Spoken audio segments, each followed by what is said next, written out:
Dan's Stand Strong is now +7 on hit, up from +6. The most immediate thing this gives him is a combo to Low Fierce, which is now 7 frames startup. This link is damage optimal for Dan, outside of VS2 stuff. Low Fierce also has more combo routes than Low Strong.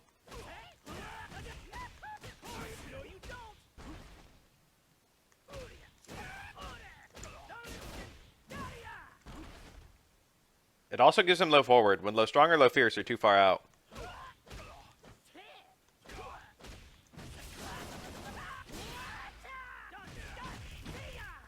This link works because Low Forward had its range buffed. Low Strong has less pushback on hit. Among other things, this gives Dan a more consistent link to stand short, which also had its range buffed. Roundhouse is 1 frame faster at 12 frames startup, and it's now only -2 on block, up from -4. This is one of Dan's main attacks with VS2 cancel, so faster startup and better recovery is very powerful. I'm being really brief with the effects of a lot of these normal changes, but the truth is they radically strengthen VS2 normal sequences in a way that's really hard to show. Dan's block strings are so much better for the smaller pushback and extra normal range, you'll just have to watch pro Dan players to see the kinds of attack sequences they use.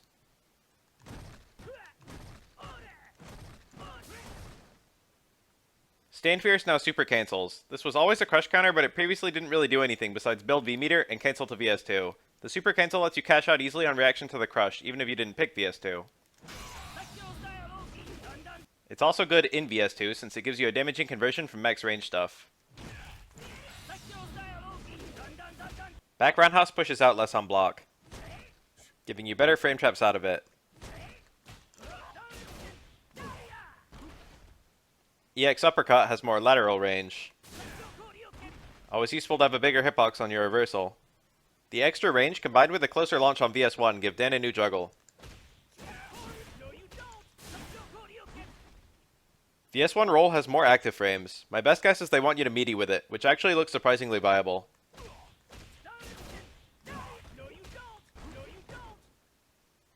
The air VS1 can now cross up. This does dramatically less damage than medium kick, but it does build V-meter.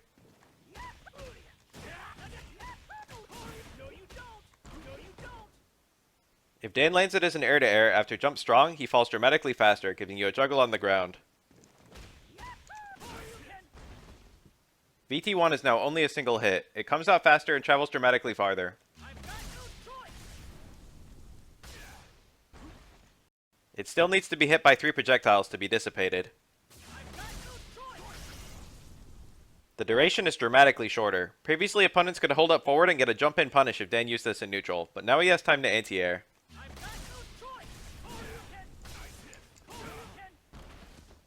On block, it's now +7, but with a bit more pushback. It has more juggle potential, and the juggle state it creates is now always the same regardless of your route into it.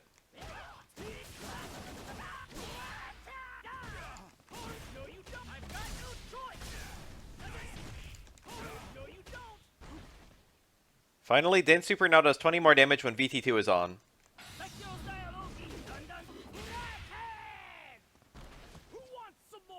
This damage buff applies if you use a VT2 special that runs out your V-timer, then cancel it to super.